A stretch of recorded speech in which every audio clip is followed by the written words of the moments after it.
The state-of-the-art radio station in all of Vancouver, and I've got a story in the book about the old Seafund building. And then I was out shopping for Christmas presents, as I always do, Miriam knows, on a Christmas Eve. And I ran into Red at London Drugs. And I said, Red, I wrote a story about Seafund. Wait here. And I ran out to my car and gave it to him. And he called me 2 days later. And Red Robinson's got a voice where he goes, hello, Dave. You know, you don't have to say it's Red Robinson. You just know who he is. Anyways, there's a picture of me in Germany with the publisher, Mrs. Emons, and the publishing company. That's all they do is they do guidebooks on cities around the world, but they do mystery novels too, and that's why there's a shot of that's Mr. Emons. The company is called Emons Publishing. There's the 111 places in Vancouver. There's 2 or 3 maps, and again, they said, we don't want you to talk about the history of Stanley Park, when it was built. We want something quirky, weird, and neat that no one knows about Stanley Park.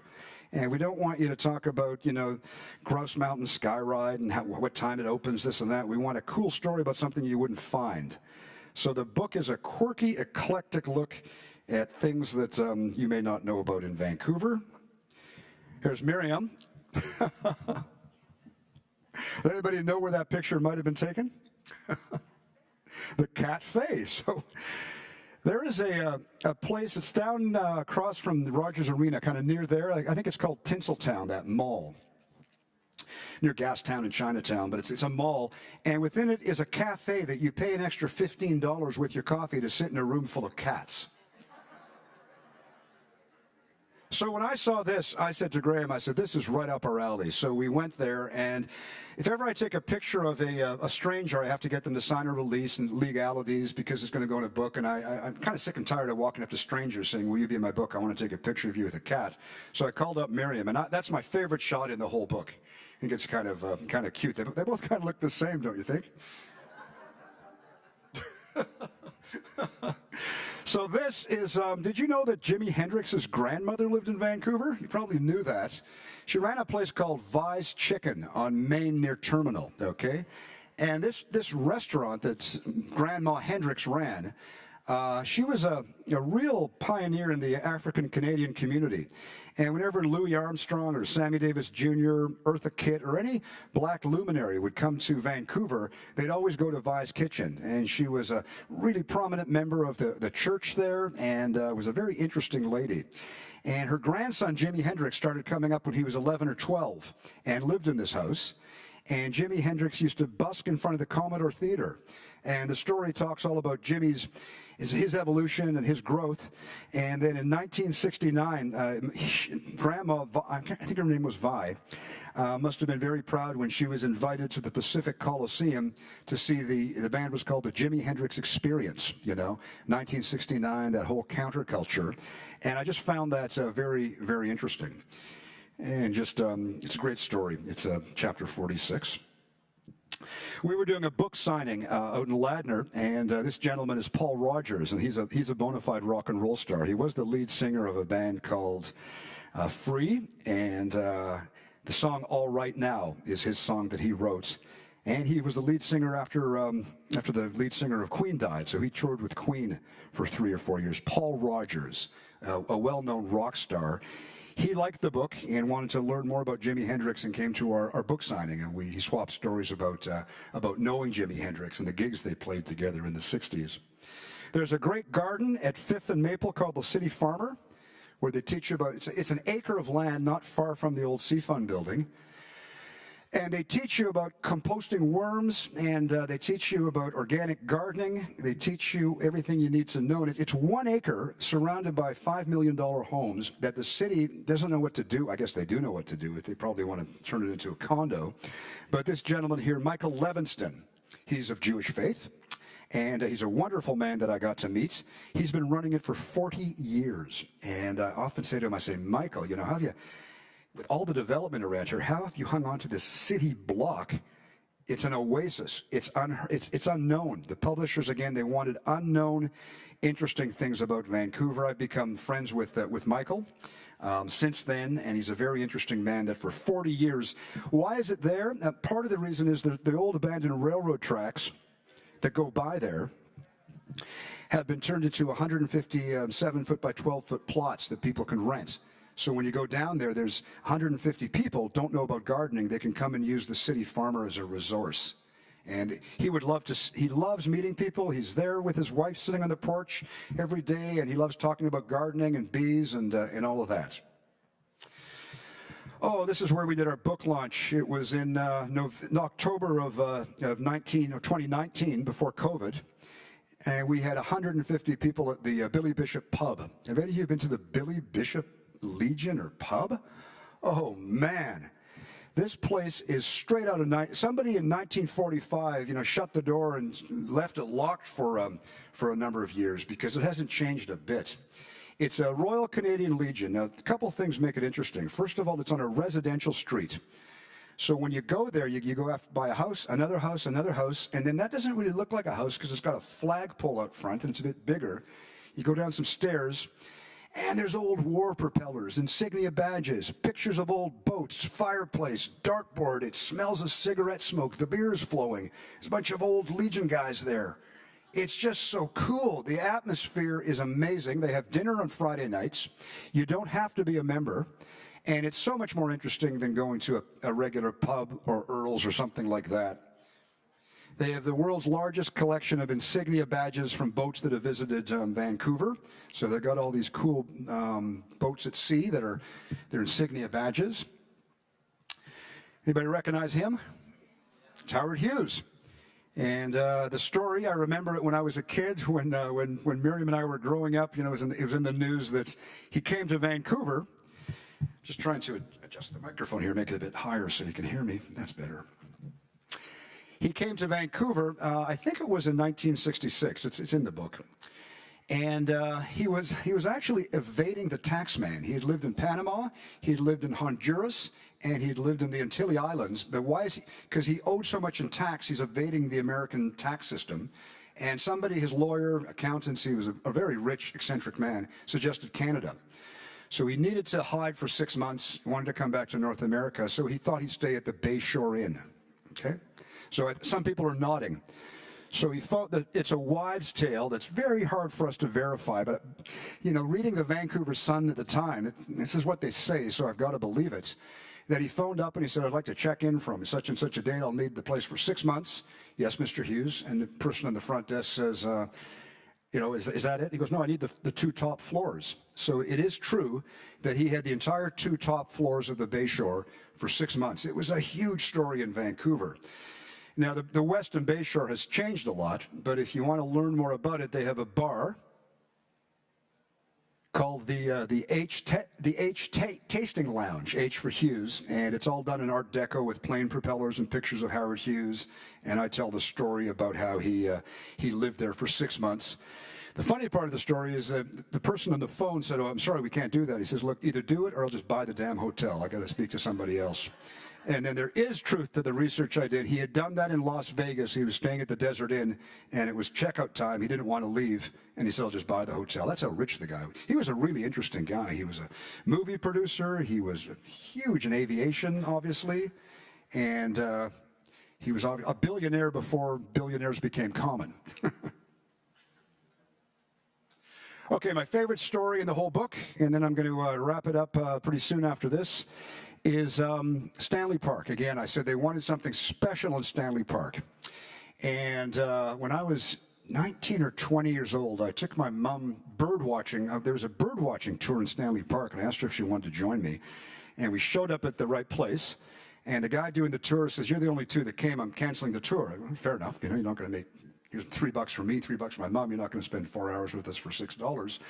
So he said, but I'll tell you what, well, let's walk back to my car and I'll point a few things out to you.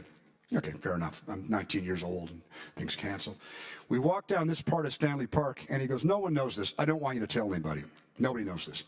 See those rocks? Yeah, they're laid by James Cunningham. I go, I know. I know who built the seawall. He goes, and there's a certain part right here where they're not just rocks. Like there's hundreds of thousands of rocks in the seawall. But he goes, look down, and he goes, there's a heart, spades, diamonds, and jacks carved out of rock. So no one knows about this. And then he goes, okay, if that's not enough, let's walk a bit further. You walk a bit further, and there's a hockey stick, a puck, and a Canadian flag. And the guy said to me, he said, promise me you won't tell anybody about this. because it's secret.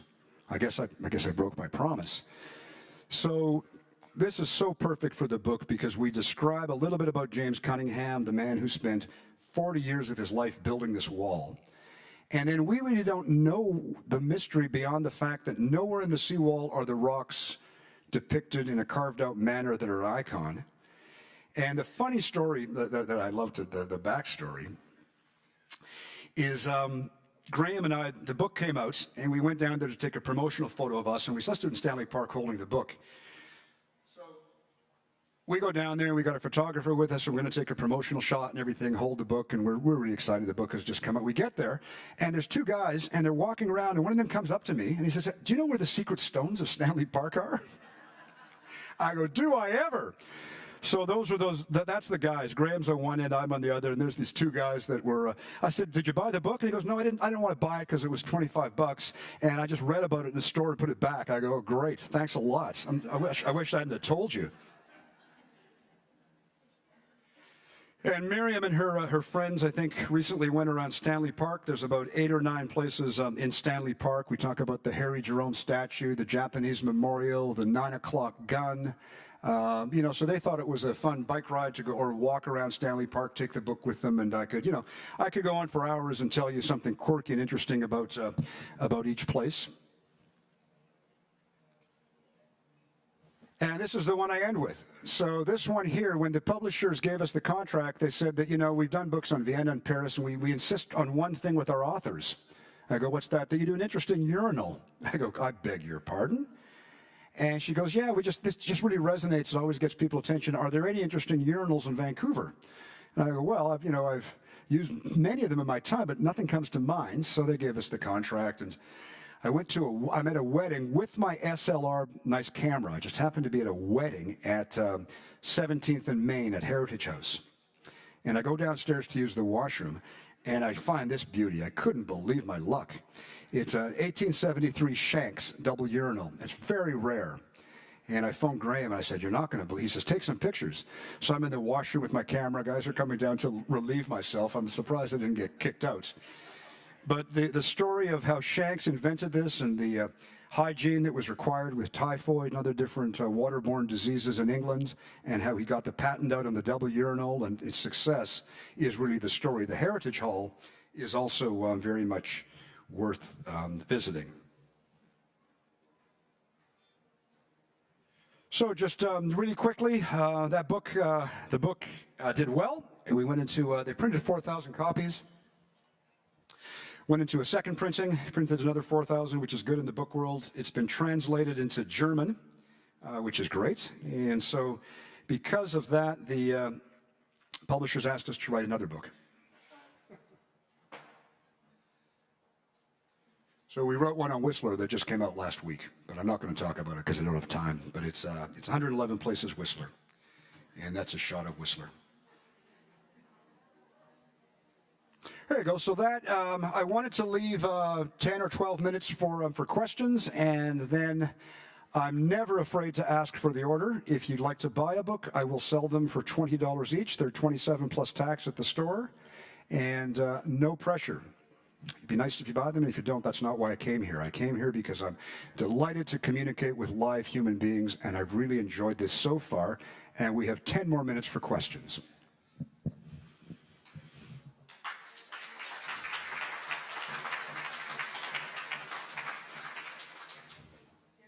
Yes, sir.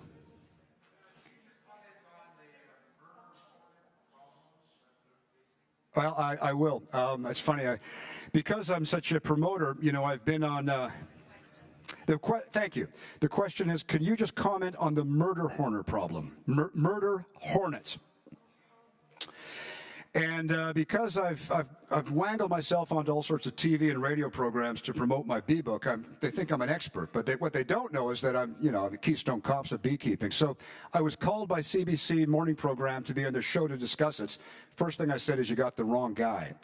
I referred them to Paul Westendorp, the provincial head guy for beekeeping. But I will tell you what I know. They're about the size of your pinky. We're not talking about a little bee. We're talking about something massive. And they're everybody's fear, because if they make it to British Columbia, and they've been discovered in Nanaimo. They've been discovered in Blaine. Somebody saw a nest in White Rock. I'm very much aware of all this. And if they propagate and the queen is healthy and the hive lives and they lay more eggs, then they could become a problem and kill all of our hives. Now, why I'm not worried is because I'm old enough to remember the killer bees that were coming up from South America. Well, they never made it here. And all the talk about this murder hornet, I think it's most interesting because they gave it a good name. And I don't really know enough about it to comment other than they're the size of your pinky, and they're very dangerous and destructive, but they haven't become a problem yet. Right, Miriam? Have you ever seen one? No, I've never seen one, so it's hard for me to comment. I just have read what you've read, sir. Good question. Yes, ma'am.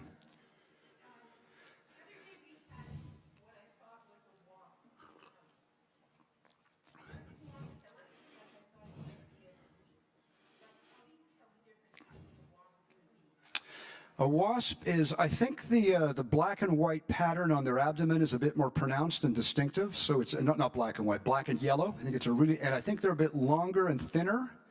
Miriam, is there any other way? Here, I talk about this in the book. Bees tend to kind of flutter around in circular, nice, gentle motions. I find wasps go like an Etch-a-Sketcher. Like they're always right angle, right angle, right angle. They're very frenetic. They make me nervous. So the flight pattern being right angles and not being just nice, gentle fluttering. The distinctive nature of the yellow and black on their thorax. I think it's the thorax, yeah. And then just the size. They're a little bit small, they're a little bit longer and more slim. Yes?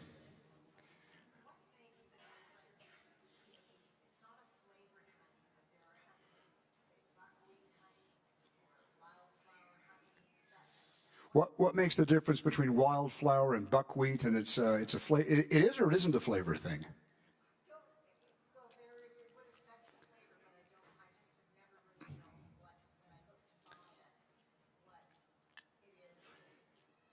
It would be what I said before, would just be the flowers that live near where the beekeeper was. Now, I encourage you all to buy your honey at local farmers markets. You're going to pay a bit more. You're going to pay about $15 for a pound jar. You can go to Costco and get it for $6 or $7. But the sugar or the honey that you get at Costco or at Save On Foods, if you look at it, it might be cut with corn syrup, might not be 100% honey. The commercial beekeepers that do it might be in Brazil or China. It's no problem. But the way that commercial apiaries work is they have huge vats of sugar water out by the bees, and the bees eat a lot of sugar water. I think this is what I've learned at the beekeeping conventions. So I really encourage you to go to your local farmers market, pay a bit more, talk to the person that's selling the honey, ask them. You know, they'll be wondering, this is buckwheat honey. I don't even know. What is buckwheat honey? I don't know what that is.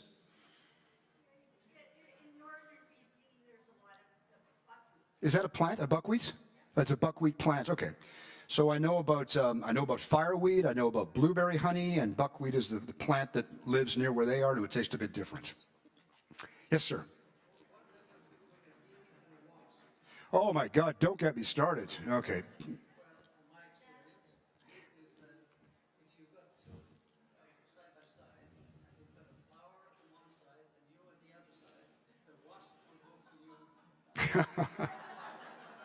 I can sum it up in 3 words, okay?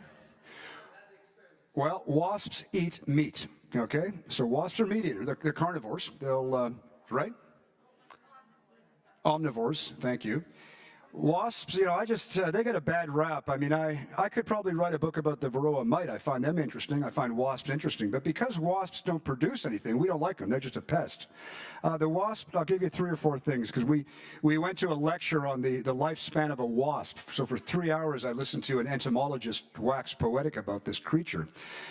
The main thing is they don't live year-round. The entire colony dies at the end of the year. So every wasp colony in the lower mainland is just slowly dying now.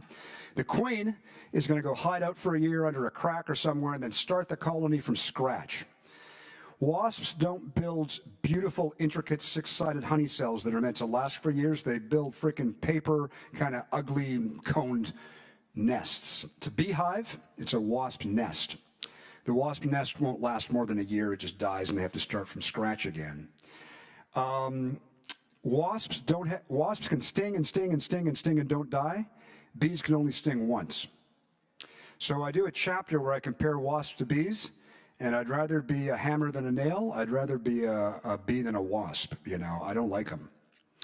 Not to say that they're not important and they're not interesting, but they don't make anything we need, so we don't like them. Yes?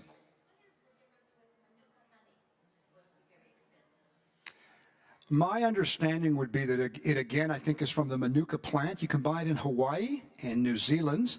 I don't think that plant grows in Vancouver or British Columbia. I haven't heard of anybody that sells manuka honey in Vancouver. You've seen it sold, but it's probably imported from somewhere else. I know when we've traveled on holidays to Hawaii, you know, we went to my sister and I went there for her daughter's wedding, and you know, we're interested in beekeeping, so we visited an apiary, and they had it. So it's got to be a tropical plant that is quite rare, and as such, a little jar will sell for $75 or $100, $30 for it. It's a lot more expensive, and it has medicinal benefits that I know very little other than it's a tropical plant that has medicinal benefits, and it's expensive. That's all I know. I'm sorry. Yes.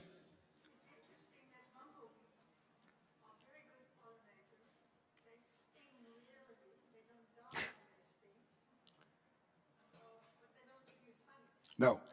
So this gentleman that asked the last question here said he was describing a bee in his backyard to me and wondering if I could tell him what it was. But I told him there are over 1,000 different species of bees.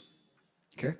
The honeybee that I've talked about is called the Apiarist myrifili. That is the scientific. I got that one right on the test. Okay. And that's the scientific Latin name that scientists would use. This bee is a global insect. So if we're traveling to Hawaii, we'll see the same bee. If I'm in Australia, or Jeannie and I were in India recently, and the farmers there are apiarists. All over the world, it's the exact same bee, which makes it a really interesting hobby because we have so much in common with other beekeepers. It's not a different species, but it is a very specific species.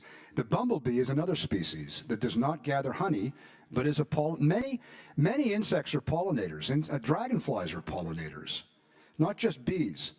It's just that we spend an inordinate amount of time thinking about bees because of Winnie the Pooh, because of their fluffy, nice, fanciful nature.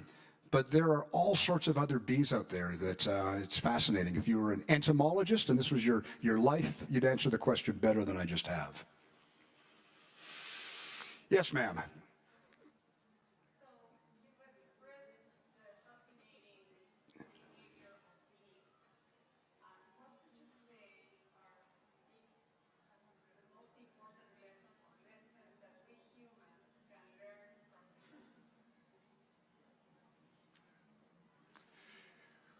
That's it. What is the most important lesson that we can learn from bees? I don't know how to answer that. You know, the intricacy of life, how everything else affects something else. Let me actually step back. I'm going to answer it differently.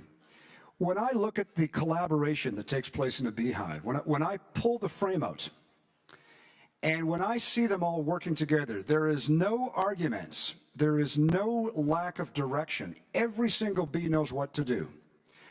I am blown away by, this is also in the last chapter of the book. Jeannie and I are out there beekeeping. I'm doing everything wrong. She's yelling at me, and I got stung twice. But then I happened to pull a frame out, and I'm standing there, and the sun was shining on the frame just perfectly, okay? And I'm looking at it.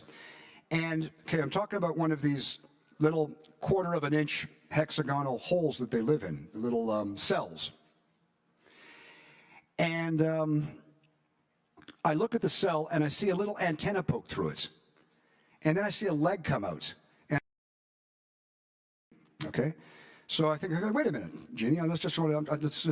I want to watch this, you know. So it took about 3 minutes for the bee to move all of the wax stuff out of the way, to get her legs up, to kind of crawl out. She was laid 21 days earlier. She had gone through the incubation process, the different stages from a larva to a little egg to a fetus to a bee.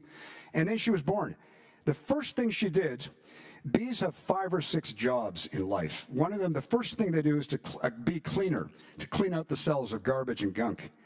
Job number 1. Then you become a nurse bee. You have to feed the other bees. Then you become a guard bee. Then you become a forager bee. There's all these roles. And this little bee crawls out of her cell, and immediately gets to work. No other bees showed her around. No other bees were there to point things out. I watched her crawl out of life and get right to work. And then I watched the rest of the bees collaborate, all doing their specific jobs. And I often think of two things.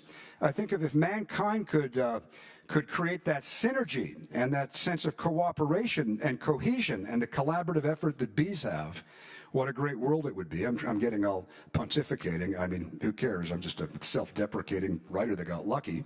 But I think about that often, the collaborative nature of these bees. And sometimes I'll look at the Vancouver city skyline, and I'll just think, we're kind of like bees, you know? We're just building little things, getting food, doing our thing, but we're not doing it that well because we're always arguing and having problems and strife. But the bee colony is a beautiful thing.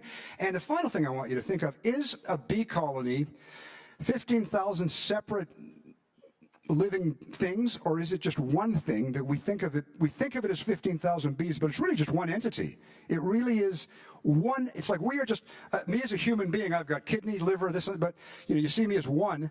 And I kind of sometimes think of a beehive as the same way. It's just one, but it's kind of weird because it's always flying. It gets together at night. But bees can't live unless they live in that beehive. And when the bees come back, they can't go into another hive. They have to go to their hive. So that was a good question. I can tell that Cantor Cohen is putting a guitar on, which probably, if this was a television talk show, is not a good sign if you want to keep on answering questions. I'm hoping you'll play something by the Bee Gees. Or I had a request, do you know anything by Sting?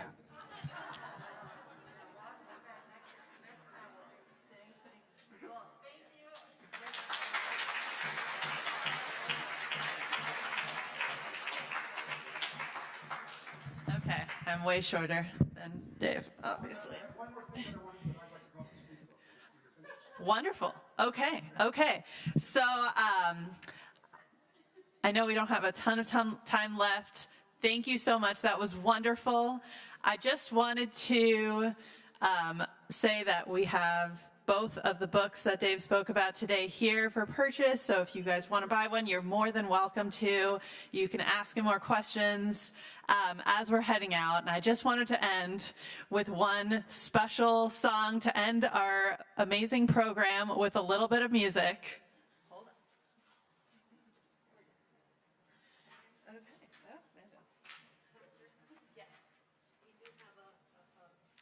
Yes, and then Sheila, let's sing the song, and then we will do the raffle. So everyone hold on to your tickets, and please join me in hallelujah, saying thank you. And how amazing, what a miracle it is that we can be here together. Hallelujah, la olam. ישירו כולם במילה אחת בודדה, הלב מלא בהמון תודה, ועולם גם הוא איזה עולם נפלא. הללויה עם השיר, הללויה על יום שמאיר, הללויה על מה שהיה ומה שעוד לא היה, hallelujah. Amazing. Thank you, guys. I'll call Sheila up for our raffle. Thank you. Okay. Very exciting. For Janet. Sorry? For Janet. Yes. The raffle is for the JNF tax, whatever, fee. Okay. Yes. For the tax receipt. Yes. Drum roll.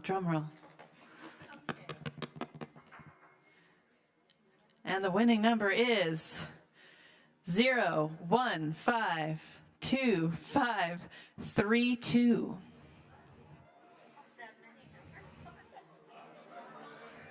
Woo, we have a winner. Yay. Congratulations.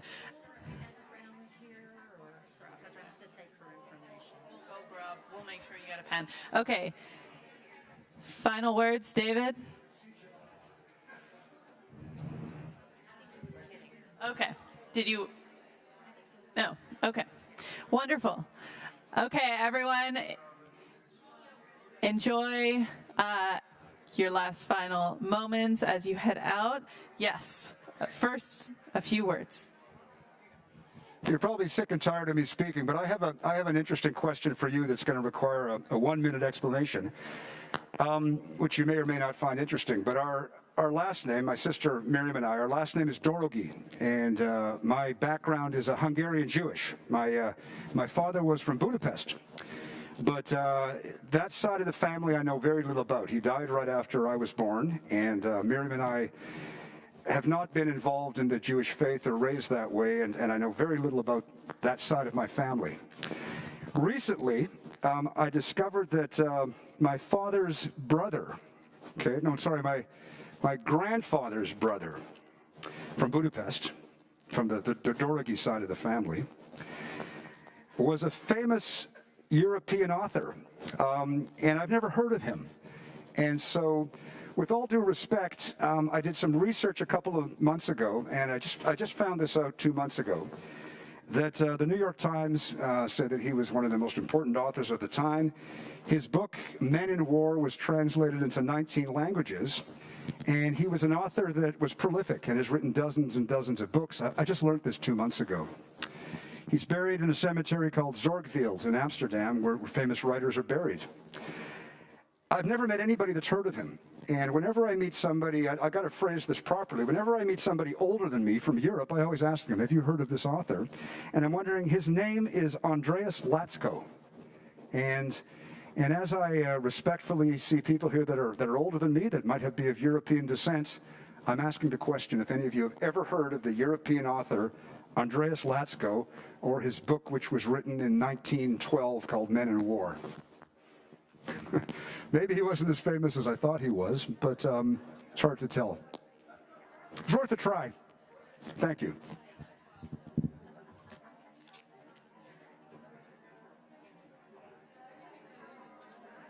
I'm going to sit down here, I'm going to sign them, and I'm going to get organized. Miriam, can you help me?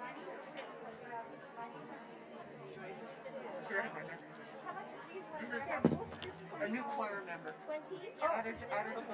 Okay. And I'll sign them over here for you. Do you want to maybe form a line? Which one do you want? I'll let you sign this. Oh, super. Any ability to do credit cards? No, I don't. What's that? I don't know what to do, but I can give you my email address, and you can do a transfer. Okay. Okay?